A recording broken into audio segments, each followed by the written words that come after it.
Assalamualaikum, selamat datang ke Azra Green. Okey, hari ini kita akan bincangkan tentang persoalan-persoalan yang hangat sekarang ni dekat kita punya Facebook, kita punya Instagram, tentang beberapa soalan iaitu seperti CF300, tablet CO2 dan juga CO2 DIY. So kita nak bincangkan hari ini apa problem dia sebenarnya yang ini. So stay tune.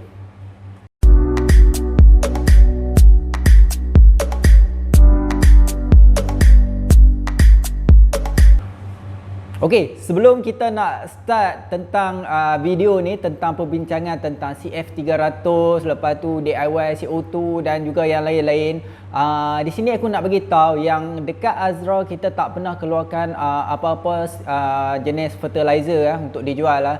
Kita ada buat fertilizer, tetapi fertilizer tu kita guna untuk diri kita sendiri sahaja, kita tak jual. Okey, so memang setakat ni kita tak ada rancangan nak jual apa-apa fertilizer yang milik Azra sendiri. Kalau ada pun kita brand yang lain lah, bukan brand Azra, bukan kita punya ni, sebab kita memang tak akan jual kita punya fertilizer. Walaupun kita buat fertilizer untuk kita punya tank sendiri, macam tank tepi ni dan sana, tapi ini based on calculation untuk tank kami sahaja, bukan untuk orang lain punya, untuk penggunaan orang lain. Okey, so berbalik kepada kita punya perbincangan tadi. So aku duk tengok dalam sebulan dua ni kan, dekat kita punya grup KPAM dan juga grup-grup yang lain seperti API daripada Indonesia, ada banyak trigger isu-isu yang berkaitan dengan CF300, lepas tu DIY CO2, tablet CO2, seed dan juga biomedia, tentang pumix dan juga spun filter. So aku tertarik nak buat video hari ini untuk nak claim balik ada yang benda yang seperti aku baca dalam tu tak betul, tapi mereka punya proof tu macam betul. Okey, so aku nak ambil video ini sebagai satu sebagai satu advantage untuk korang tahu yang mana betul, yang mana tak betul, apa pro dan apa con dia. So dari situ kita tahu yang mana satu yang kita boleh percayai dan yang mana satu yang kita tak boleh percayai. Okey, sebelum tu aku nak disclaimer siap-siap dulu. Ini based on pengalaman, bukannya 100% based on professional ataupun kajian fakta. Aku based on pengalaman aku, sebab ada benda yang kita kena based on pengalaman, bukannya based on apa yang ditulis oleh factory. Sebab apa yang ditulis di factory kadang-kadang tak semestinya betul. Kadang-kadang betul, kadang-kadang tak betul. Ataupun kalau betul pun mungkin tak kena dengan tank kita. So itu bergantung kepada kita punya pengalaman untuk nak tengok benda tu okey ke tak okey dengan kita punya aquarium ataupun kita punya scape. Okey, yang pertama sekali iaitu berkaitan dengan seed ataupun benih. Okey, ini totally semua orang setuju dengan aku. Seed ni adalah satu jenis scam. So tak payah belilah. So far aku rasa scam seed ni dia memang boleh hidup. Kalau korang test pun memang, kalau korang tabur dalam aquarium memang akan hidup. Tak percaya korang try tabur tengok akan hidup. Tetapi masalah dia dua benda, iaitu yang pertama sekali apabila korang isi air, yang pertama sekali kemungkinan besar dia akan terbang tu tinggi dan dia akan mati. Okey, nombor dua, kalau dia okey pun nanti dia akan tumbuh besar, dia akan naik sampai ke atas. Sebab apa? Seed bukannya sejenis pokok aquascape ataupun pokok akuatik. Dia adalah sejenis pokok darat. So totally majority akan setuju dengan aku yang seed ni adalah scam. So elakkan daripada menggunakan seed lah. Okey, yang kedua iaitu isu tentang tablet CO2. Okey, aku baca yang ni memang kadang-kadang aku terfikir 2-3 kali juga. Sebenarnya ada benda betul, ada benda yang tak betul dalam tablet CO2 ni. Okey, yang pertama sekali iaitu ada orang dalam di kalangan grup kita lah, kita di KPAM juga API dekat itu Indonesia punya, dia claim bahawa yang tablet CO2 dah cukup, tak perlukan pressurized CO2. Okey, yang pertama sekali benda tu betul dan juga salah. Okey, apa yang betul dia, apa yang salah? Okey, yang betul dia memang tablet CO2 akan supplykan CO2 dengan baik, tetapi dia ada beberapa masalah. Yang pertama sekali, dia hanya supply CO2 untuk jangka masa lebih kurang dalam 2 atau 3 jam sahaja. So kita kena tambah lagi CO2 yang baru. So disebabkan itu, kita perlukan lebih banyak lagi tablet CO2 lah. So makan kos lah dekat situ. So aku tak berapa nak setuju. Ada orang yang terlalu ekstrim, dia kata tak perlukan pressurized CO2 pun. Tablet CO2 dah memadai, dah cukup kos. Bagi aku tak betul ya, sebab pressurized CO2 memang harga kos permulaan memang mahal, tetapi untuk long time dia jatuh murah berbanding dengan tablet CO2 yang kos permulaan memang rendah, tetapi kalau dikalkulate balik di long time memang makan yang kos yang tinggi ya. Okey, yang ketiga iaitu kes biomedia, iaitu ada beberapa post yang aku baca yang mereka claim yang span filter tu dah cukup untuk nak filter sesuatu bakteria ataupun nak jadi sebagai bakteria home. Okey, dekat sini memang aku pernah baca kajian tu tahun lepas. Tetapi bagi aku dia tak ada proof yang cukup besar lah. Bukan aku nak sokong mana-mana pihak, tetapi aku cuba duduk di bahagian tengah-tengah lah untuk nak bagi clear. Okey, benda tu memang ada kajian, tetapi tak ada proof. Sebab apa aku kata tak ada proof? Sebab kita tak tahu siapa yang buat kajian tu, dan dia tak ada cakap tentang graf dia yang mana satu yang lebih baik, dan dia punya kajian tu just cerita saja. So dekat situ aku rasa macam something yang tak betul lah. Kalau dia boleh tonjolkan dia punya kajian dan juga nama siapa yang buat kajian tu, mungkin kita boleh ambil dia sebagai reference lah. Tetapi untuk keselamatan, sebab kita tak tahu siapa yang buat kajian tu, sebab dia tak tulis dekat situ siapa yang buat kajian. Dia cuma cakap ada somebody. Tapi somebody tu siapa, kita tak tahulah benda tu kan. So untuk keselamatan bagi aku memang span filter memang dia punya surface area yang sangat besar. Kalau ikutkan, kalau tengok pun memang besar. Tetapi apa kelemahan untuk span filter, iaitu kita terpaksa tukar dia setiap 2 bulan atau 3 bulan sekali. So disebabkan itu dia tak jadi efisien lah. Dia sebab kita selalu kena tukar, so dia kurang efisien dan dia akan makan kos. Disebabkan itu selalunya kita akan menggunakan Pumix lah, Pumix ataupun biomedia yang lain seperti mana Biohome ke ataupun Matrix ke.